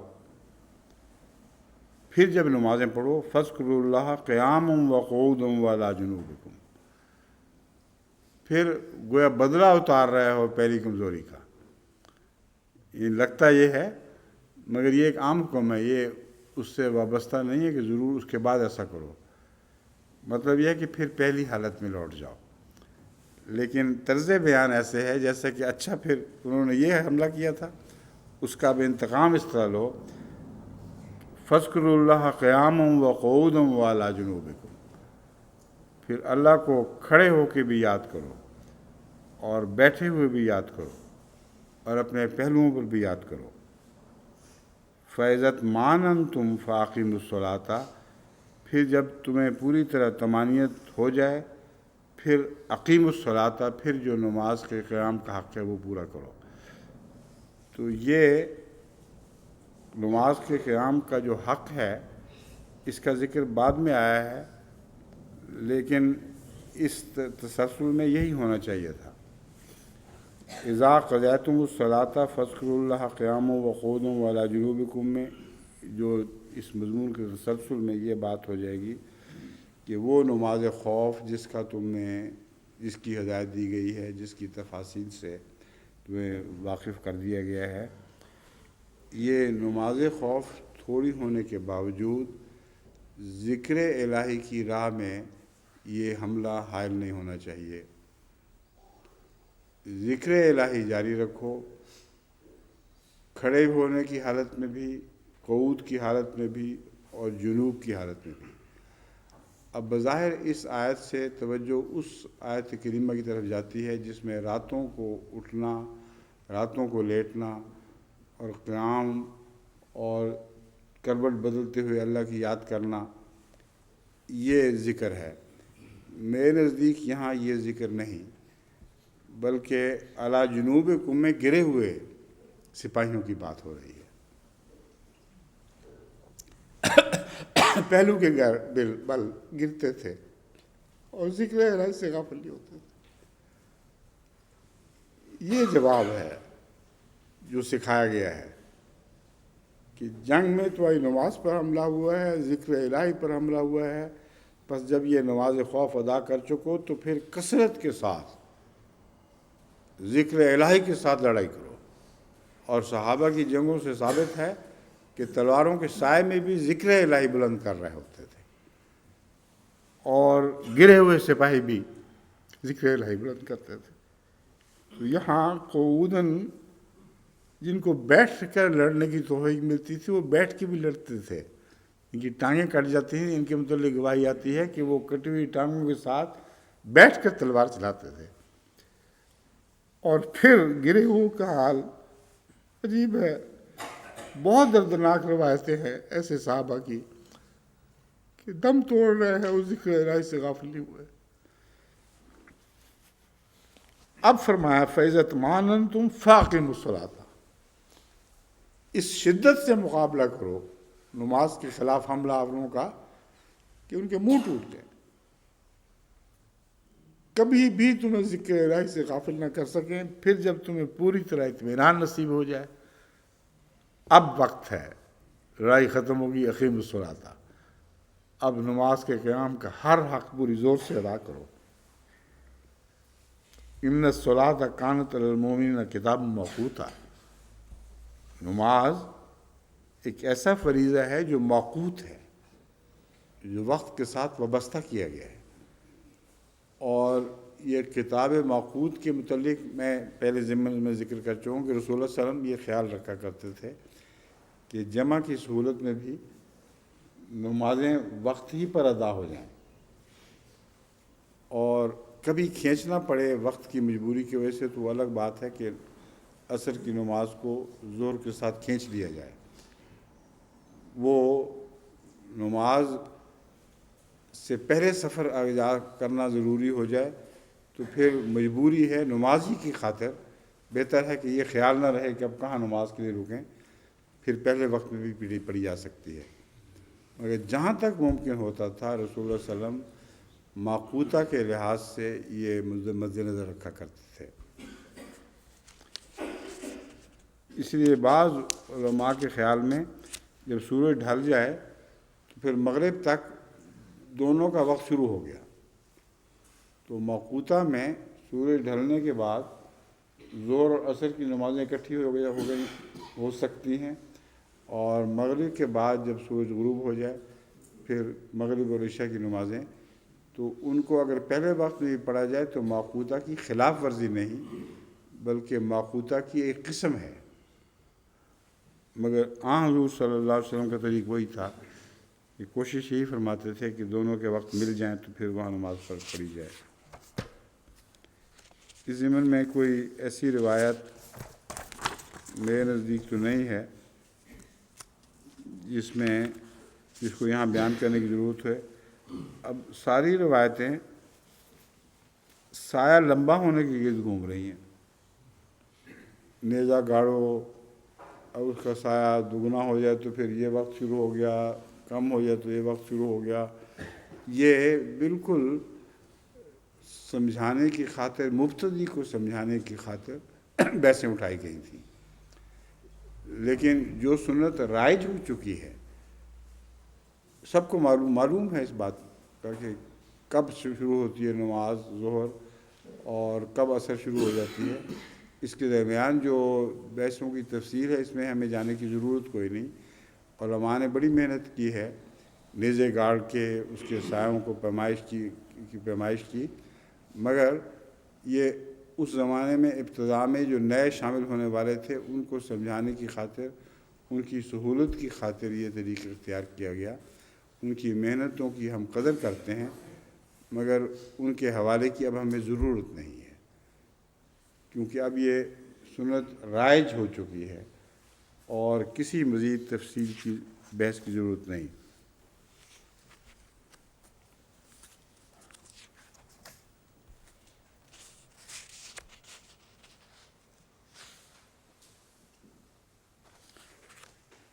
اور بعض روایات سے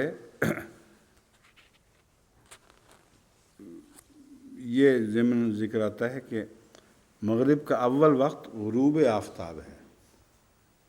یہ جو روزے میں بھی بحث اٹھتی ہے اور شیعہ مسلک ایک یہ ہے کہ اول وقت غروب آفتاب نہیں ہے، بلکہ جب سورج بہت ڈھل چکا ہو، یعنی غروب ہونے کے بعد کچھ عرصہ گزار چکا ہو، اس وقت جب سرخی غائب ہونے لگے پھر مغرب کا وقت۔ چنانچہ وہ روزہ بھی اسی لیے دیر سے کھولتے ہیں۔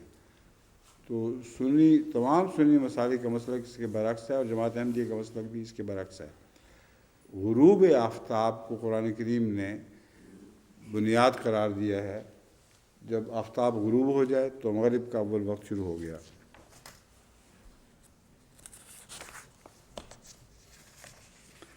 حضرت مسیح موعود علیہ السلام نے جو بحثیں اٹھائی ہیں وہ عارفانہ بحثیں ہیں، ان کا ذکر خطبات میں ہو چکا ہے اور ایک بار پہلے درس میں بھی گزر چکا ہے، اس لیے ان کو یہاں دہرانے کی ضرورت نہیں، ورنہ یہ بہت لمبا مضمون ہو جائے گا۔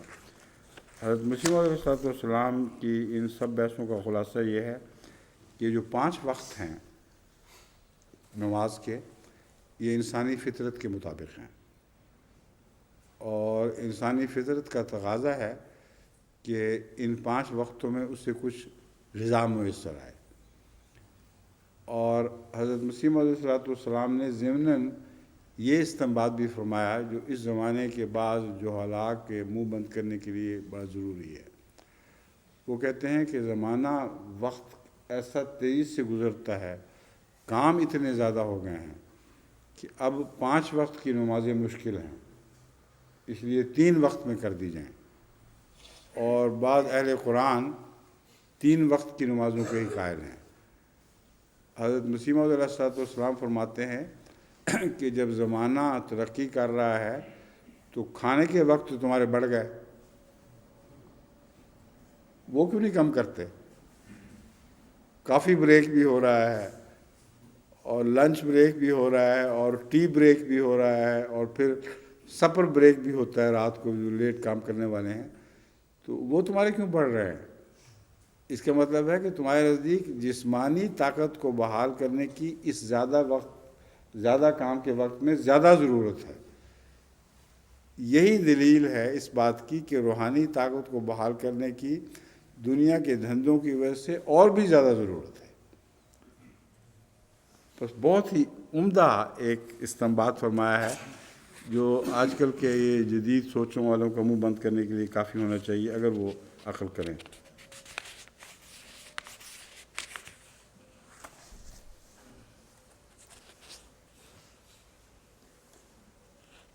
اب حضرت امام راضی نے بھی 5 وقت کی حکمتیں بیان فرمائی ہوئی ہیں، مگر کوئی نسبت ہی نہیں ہے ان حکمتوں سے جو مسیح موعود صلی اللہ علیہ وسلم نے بیان فرمائی ہیں۔ اس لیے ان حکمتوں کے میں جملہ ذکر کے بعد اب اس تفصیل میں جانے کی کوئی ضرورت نہیں ہے۔ بہرحال اس زمانے میں امام راضی کی سوچ بھی بہت قابل تعریف ہے کہ اندھیرا چھا رہا ہے تو پھر یہ کرو، پھر ذکر کرو، روشنی پیدا ہو رہی ہے تو ذکر کرو۔ یہ بالعموم امام راضی کی جو حکمتوں کا بیان ہے، میں اس کی بہت قدر کرتا ہوں، مگر بہرحال ایک عام امام تھے، خدا کے قائم کردہ امام نہیں تھے، اور یہ فرق بین ہے۔ حضرت مسیح موعود علیہ السلام کی بیان فرمودہ حکمتوں میں جو گہرائی اور وسعت پیدا ہو گئی ہے، وہ بالکل اور شان کی ہے، وہ اسی کو نصیب ہو سکتی ہے جس کو خدا امام بنائے۔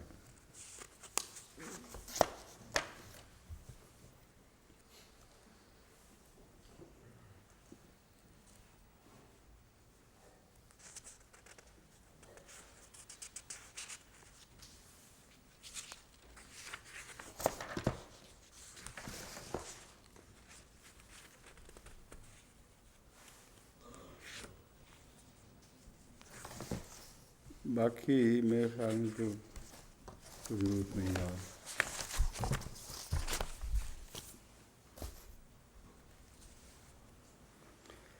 اب سورہ نساء آیت 105، وَلَا تَهِنُوا فِي ابْتِغَاءِ الْقَوْمِ إِن تَكُونُوا تَعْلَمُونَ فَإِنَّهُمْ يَعْلَمُونَ كَمَا تَعْلَمُونَ وَتَرْجُونَ مِنَ اللَّهِ مَا لَا يَرْجُونَ وَكَانَ اللَّهُ عَلِيمًا حَكِيمًا، اور مخالف قوم کا پیچھا کرنے میں کمزوری نہ دکھاؤ۔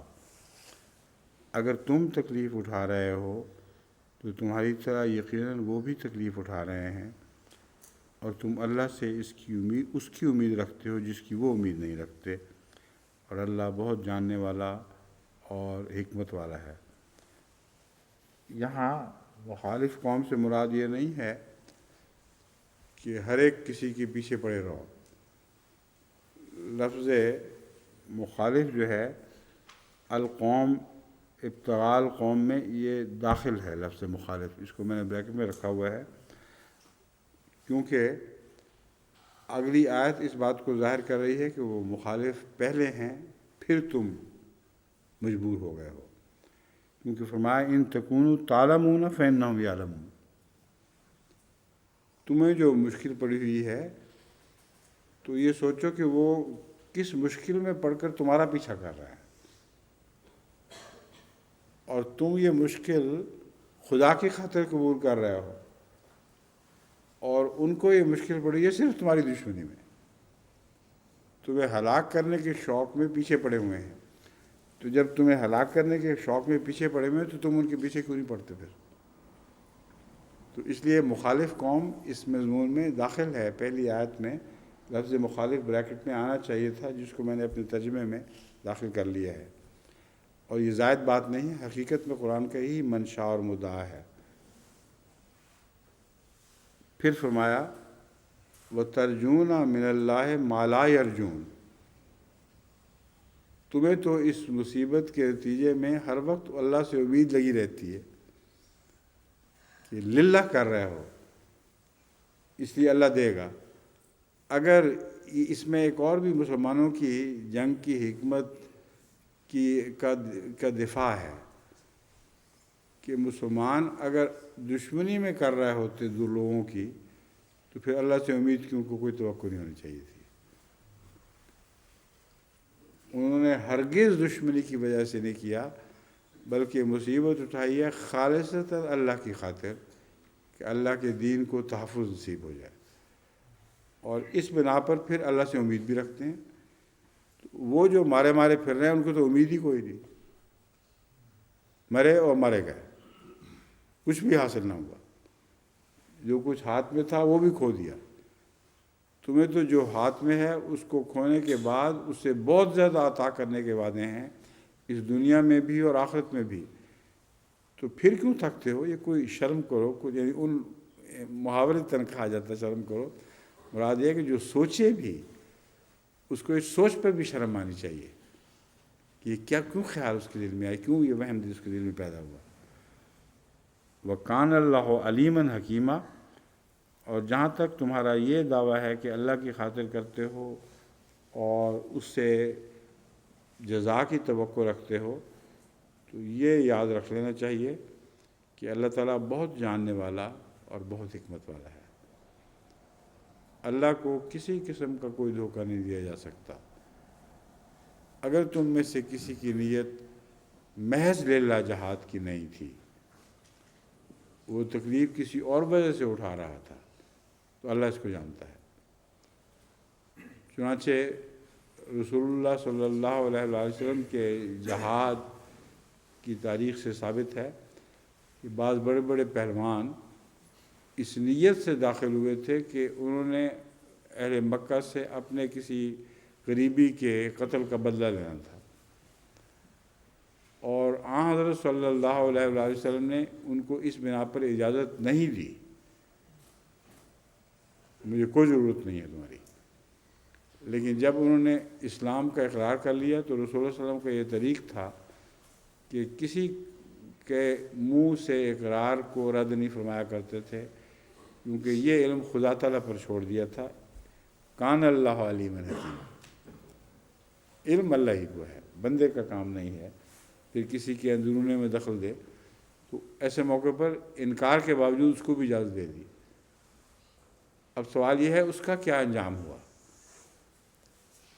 وہ اگر اس جنگ میں مارا گیا تو خدا اس سے کیا سلوک فرمائے گا؟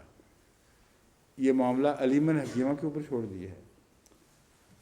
اگر واقعتاً رسول اللہ صلی اللہ علیہ وسلم کے اس عظیم اسوے کی پیش نظر وہ دل سے مسلمان ہو گیا تھا تو علیمًا حکیمہ کا تقاضا یہ ہے کہ پھر اس کو اللہ سے امید رکھنی چاہیے جو اللہ پوری کرے گا. اگر ہوا ہی نہیں تھا تو پھر اس کو کوئی امید نہیں رکھنی چاہیے. اس لیے باقی جو بحثیں ہیں وہ علماء نے اٹھائی ہیں، مگر ایک ظاہر و باہر مضمون جس کو قرآن کریم اپنے الفاظ میں بہت عمدگی اور وضاحت سے بیان فرما رہا ہے، اسی مضمون کو اگر دوسرے الفاظ میں تکرار کے ساتھ پیش کیا جائے جس سے کچھ مزید فائدہ حاصل نہ ہو تو میرے نزدیک اس کی ضرورت نہیں ہے.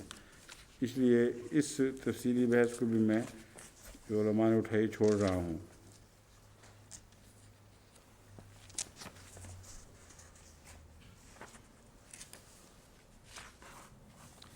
وہی بحث ہے، کرہن والی بحث.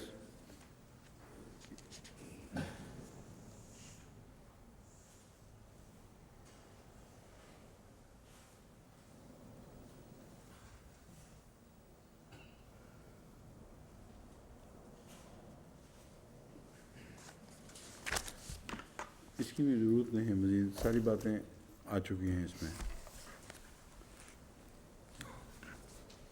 انا انزلنا الیک الکتاب بالحق لتحکم بین الناس بما اراک اللہ ولا تکن للخائنین خصیما.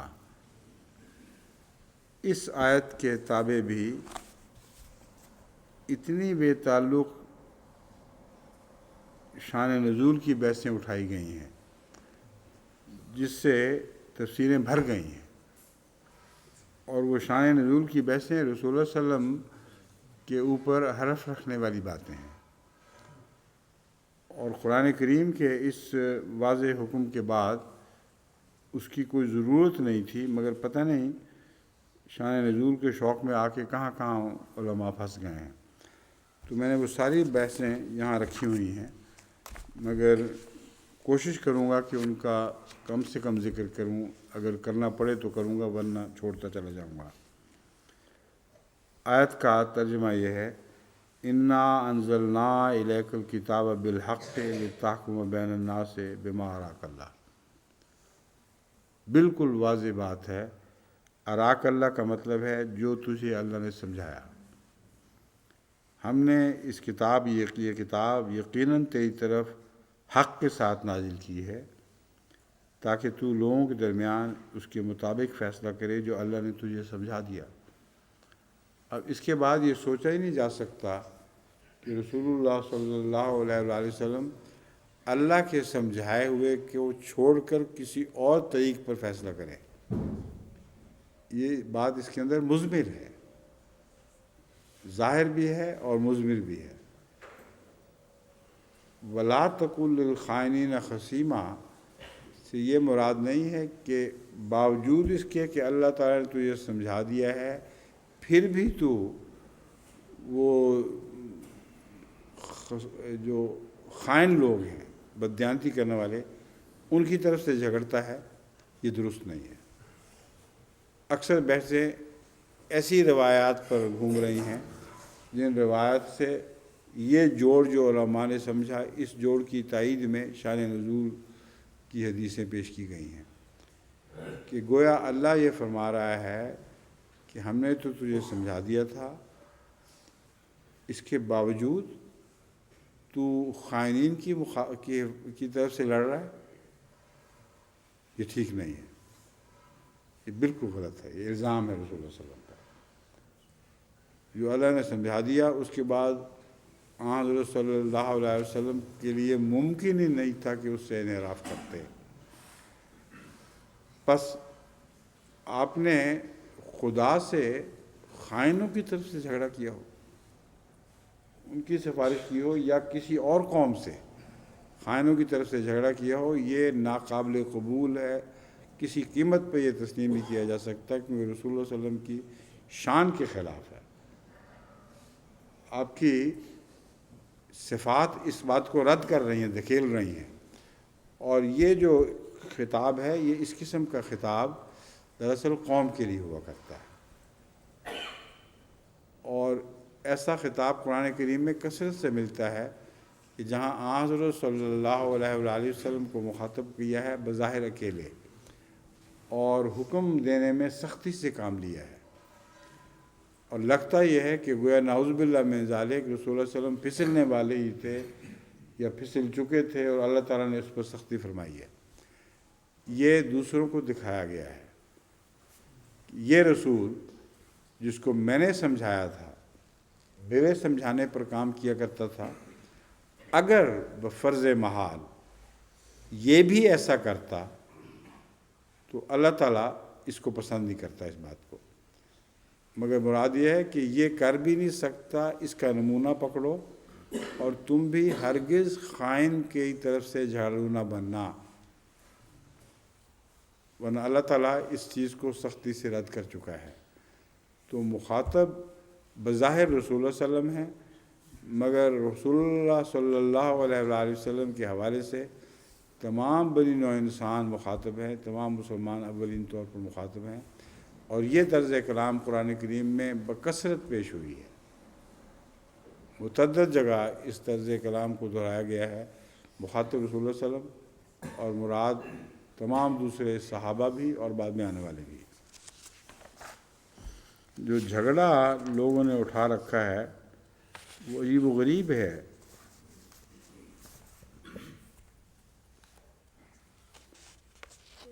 ایک طرف یہ کہتے ہیں، دوسرا کہتے ہیں کہ بھائی کا حق لینا گویا آگ خریدنا ہے۔ یہ بھی روایتیں موجود ہیں کہ رسول اللہ صلی اللہ علیہ وسلم کے یہ فیصلے قطعی تھے کہ اگر بفرض محال میں ایک ایسا فیصلہ دے دوں جس کے نتیجے میں حق اس کو مل رہا ہو جس کا حق نہ ہو، اور جو حالات سامنے میرے پیش کیے جائیں وہ ایسے حالات ہوں کہ جن کی روح سے وہی فیصلہ مجھ پر فرض ہے، کیونکہ اللہ تعالیٰ نے جو مجھے سمجھایا وہ یہ ہے کہ جب فریقین کا معاملہ قضائی طور پر تیرے سامنے پیش ہو تو دلوں میں جھانکنے کا تجھے حق نہیں ہے، نہ اختیار ہے. جو حالات تیرے سامنے پیش کیے جائیں ان کے مطابق فیصلہ کیا کر. تو حدیثوں سے قطعی ثابت ہے کہ ہمیشہ رسول اللہ صلی اللہ علیہ وسلم یہی طریق اختیار کیا کرتے تھے، لیکن ساتھ ایک تنبیہ بھی فرما دی. وہ تنبیہ یہ کر دی کہ جب قضائی طور پر دلائل کا رخ ایسا ہو کہ جج کی حیثیت سے ایک آدمی دلوں میں جھانکنے کی حیثیت نہ رکھتے ہوئے ظاہر پر فیصلہ دے، اور وہ فیصلہ ایسے شخص کے حق میں ہو جائے جو کسی کا دوسرے کا مال ضبط کرنے میں چاہتا ہو یا ہضم کرنا چاہتا ہو، ظاہری حالات کی گواہی کے طور پر، یا دلائل میں چر زبانی کی وجہ سے دبا رہا ہو اس کو، اور جج مجبور ہو. تو فرمایا اگر ایسے حالات میں میں فیصلہ دوں تو یہ یاد رکھنا کہ تم جہنم لے رہے ہوگے اپنے قبضے میں، میری طرف سے تمہیں جائیداد نہیں مل رہی ہوگی، گویا جہنم کی خبر مل رہی ہے کہ یہ جہنم تم اپنے پیٹ میں لے لو. یہ فیصلہ رسول اللہ علیہ وسلم کا یہ طریقہ فیصلہ تھا. اور ایک موقع پر ایک روایت بہت زبردست ہے. ایک دفعہ دو لڑنے والے کسی اپنے حق کے معاملے میں لڑتے ہوئے رسول اللہ صلی اللہ علیہ وسلم کی خدمت میں حاضر ہوئے، اور ایک دوسرے سے انہوں نے مطالبہ شروع کیا کہ یہ میرا حق ہے، اس نے کہا میرا حق ہے. رسول اللہ صلی اللہ علیہ وسلم نے یہ فرمایا کہ دیکھو، اگر میں نے فیصلہ دے دیا ایک کے حق میں تو یاد رکھنا وہ جہنم کا ٹکڑا کھا رہا ہوگا. اس پر ان دونوں بھائیوں کی یہ بحث شروع ہو گئی. ایک کہتا تھا تمہارا حق ہے میرا نہیں، ایک کہتا تھا تمہارا حق ہے میرا نہیں ہے.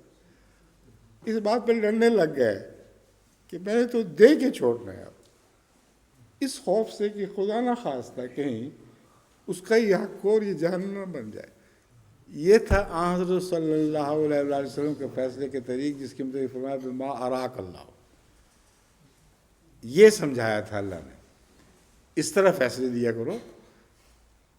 کیسے ہو سکتا ہے کہ رسول اللہ صلی اللہ علیہ وسلم خائنین کی طرف سے جھگڑ رہے ہوں یا قوم سے جھگڑ رہے ہوں، اللہ سے نہ صحیح خائنین کی طرف سے قوم سے جھگڑ رہے ہوں. جن علماء نے یہ بحثیں اٹھائی ہیں، عجیب و غریب روایت ہے، اتنی پیچیدہ ہے کہ ایک نئی مصیبت ہے وہ سمجھنا بھی. وہ کہتے ہیں ایک صحابی نے کچھ مال لیا، خریدا، بوری خریدی مثلا آٹے کی، اور اپنے ساتھ ہتھیار بھی رکھے. ایک علاقے کے چور نے نقب لگائی اور وہ چوری کر کے لے گیا دونوں چیزیں. اور شبہ یہ پڑا کہ ایک مسلمان جو بڑا نیک اور پاک باز تھا شاید اس نے نہ کی ہو، اور اس شبے کی بنا پر انہوں نے اس شبے کا اظہار کیا رسول اللہ صلی اللہ علیہ وسلم کے سامنے. اور اس نے جب احتجاج کیا تو سب نے گواہی دی کہ نعوذ باللہ من ذالک، اس کے مطابق تو وہم بھی نہیں کیا جا سکتا. تو پھر ایک یہودی، ایک اور شخص تھا جو غالباً یہودی تھا جو بھی تھا، اس کے متعلق وہ چور بھی تھا، اس کے متعلق یہ بات ہوئی. اس نے کہا کوئی گواہی ہے؟ میں نے کہا کوئی گواہی نہیں.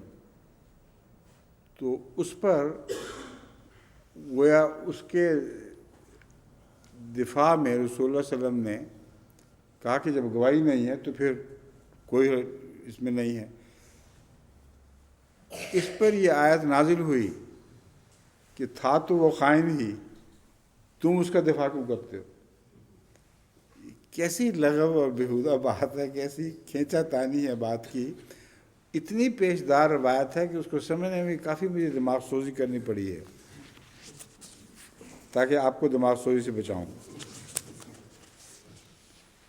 نقب لگا کر چرا لے گئے۔ راوی کہتا ہے کہ ہم نے محلہ بھر میں تلاش کیا، پوچھنے پر لوگوں نے بتایا کہ ہم نے رات بنی عبیرک کو آگ جلاتے دیکھا ہے، اور ہمارا خیال ہے کہ یہ علاوہ تمہارے ہی کھانے سے تیار کیا گیا ہے۔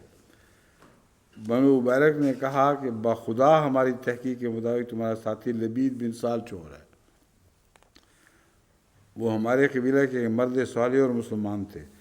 جب لبید کو اس الزام کا پتہ چلا تو انہوں نے تلوار نکال لی، کہا کہ خبردار جو مجھ پہ چوری کا الزام لگائے، یہ تلوار اب لڑے گی تم سے۔ لوگوں نے کہا خدا کے بندے آپے سے باہر نہ ہو، تم چور نہیں ہو، چلو ہم تمہیں چھوڑتے ہیں۔ تفتیش شروع ہو گئی۔ اس پر ہم کو اس بات میں کوئی شک نہ رہا کہ چور بنو عبیرک ہی ہیں۔ اس پر میرے چچا نے مجھے کہا بھتیجے بہتر ہوگا کہ تم رسول اللہ صلی اللہ علیہ وسلم خدمت میں حاضر ہو کر میری خاطر اس واقعہ کا ذکر کرو۔ پھر یہ سارا جو ایچ پیچ ہے نا معاملہ، یہ آگے شروع ہو جاتا ہے۔ ابھی کچھ وقت ہی گزرا تھا کہ قرآن کریم کی آیت نازل ہو گئی، یعنی گویا نعوذ باللہ رسول اللہ صلی اللہ علیہ وسلم وہ بنی عبیرک کی طرف سے جھگڑنے والے ہی تھے کہ اللہ نے کہا خبردار، خائن سے کے متعلق حق میں نہیں جھگڑنا۔ یہ ہو ہی نہیں سکتا رسول اللہ صلی اللہ علیہ وسلم خائن کے حق میں جھگڑ رہے ہوں، اور جب یہ آیت نازل ہوئی پھر رک گئے۔ آپ کا یہ دائمی دستور تھا، کبھی بھی آپ نے خائن کی طرفداری نہیں فرمائی، اس لیے باقی تو چھوڑ ہی دیں۔ اب ایک آیت رہ گئی ہے، باقی تیار رکھیں، وقت ہے ابھی نا؟ نہیں ہو جائے گا، اسی پورا ہو جائے گا۔ وَاسْتَغْفِرِ اللَّهَ إِنَّ اللَّهَ كَانَ غَفُورًا رَحِيمًا، اور اللہ سے بخشش طلب کر، یقین اللہ اب بہت بخشنے والا اور بار بار رحم کرنے والا ہے۔ یہ تو بالکل واضح بات ہے، بخشش کا حکم ہے، اور بخشش کا حکم گناہوں سے بچنے کی خاطر ہے، کیونکہ کھودنا ہوتا ہے بخشش، اور دھوپ سے بچنے کے لیے جو جانور کھود کے زمین کے اندر دفن کرے اپنے آپ کو، اس کو دھوپ پہنچتی ہی نہیں۔ جو گناہوں سے بچنے کے لیے ہر دفاعی تدبیر اختیار کر لے کہ گناہ اسے پہنچ ہی نہ سکیں، وہ بخشش طلب کرتا ہے، اور ایسا شخص معصوم عن الخطا ہے۔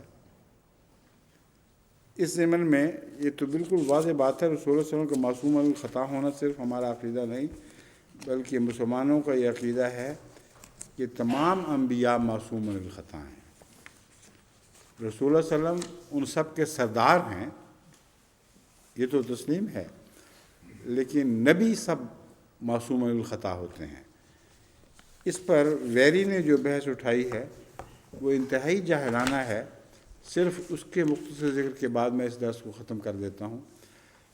ویری یہ کہتا ہے کہ ثابت ہوا کہ ہمارا لارڈ معصوم تھا اور تمہارا لارڈ معصوم نہیں تھا، کیونکہ ہر وقت استغفار کرتا تھا، معلوم ہوتا ہے ہر وقت گناہوں کی شامت تھی، اور یہ بھول جاتا ہے کہ مسلمانوں کا عقیدہ یہ ہے کہ ہر نبی معصوم ہوتا ہے۔ حضرت عیسیٰ کو بھی ہم معصوم مانتے ہیں، مگر اس بنا پر کہ وہ نبی تھے، معصوم عن الخطا تھے۔ اور رسول اللہ صلی اللہ علیہ وسلم کے حق میں جو آیت نازل ہوئی ہے وہ رسول اللہ حضرت مسیح کی نبوت کے معصوم ہونے کے متعلق بھی ہے۔ اب یہ جو فیض پہنچا ہے رسول اللہ صلی اللہ علیہ وسلم کا حضرت عیسیٰ کی معصومیت پر، اس کو اٹھا لو تو پیچھے کیا باقی رہ گیا؟ پیچھے وہ رہ گیا باقی جس کو گناہ کی صلاحیت ہی نہیں تمہارے نزدیک، جس کو صلاحیت ہی نہیں، وہ معصوم کہاں سے ہو گیا؟ خدا بھی معصوم ہے پھر، مگر وہ معصومیت جو صلاحیت کے نہ ہونے کے نتیجے میں ہو، اس کے متعلق ایک محاورہ ہے، عصمت بی بی بیچارگی، یعنی اس لیے بڑی عصمت والی ہے کہ کر ہی نہیں سکتی کچھ.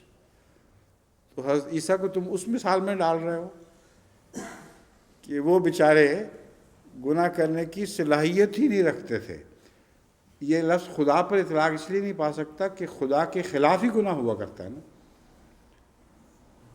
تو حضرت عیسیٰ کو خدا سے جدا کرنا پڑے گا.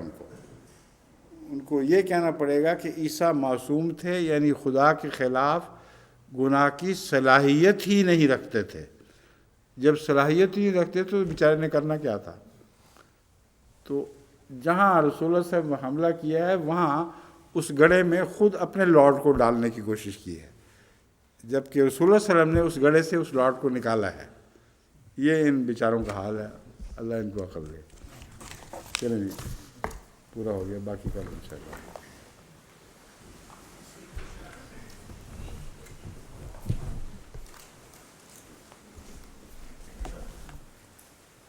صحت کی جوان تو یاد رکھیں.